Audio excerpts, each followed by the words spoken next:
Kesorotan lainnya, Komisi Pemberantasan Korupsi KPK menggeledah rumah Ketua Umum Pemuda Pancasila Yapto Suryo Sumarno di Jagakarsa, Jakarta Selatan pada Selasa kemarin. KPK menyita 11 mobil, sejumlah uang dalam pecahan rupiah dan valuta asing, dokumen penting serta barang elektronik. Juru bicara KPK Budi Prastyo menyatakan penggeledahan di rumah Yapto berkaitan dengan korupsi mantan Bupati Kutai Kertanegara Rita Widyasari. Hingga saat ini KPK belum menjelaskan peran Yapto dalam kasus yang menjerat Rita. Rita diketahui mendapat gratifikasi sebesar 3,3 hingga 5 juta dolar Amerika Serikat perkiraannya untuk tiap metrik ton hasil tambang. KPK juga menduga hasil gratifikasi mengalir ke sejumlah pihak.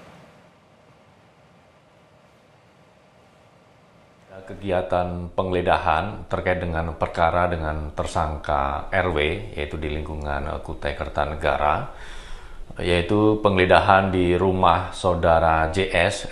Kegiatan penggeledahan ini berlangsung pada Selasa 4 Februari yang dimulai sekitar pukul 17 hingga 23 waktu Indonesia Barat.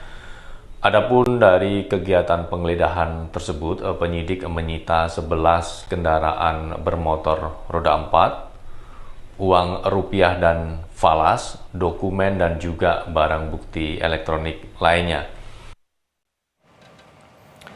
Selain menggeledah Ketua Umum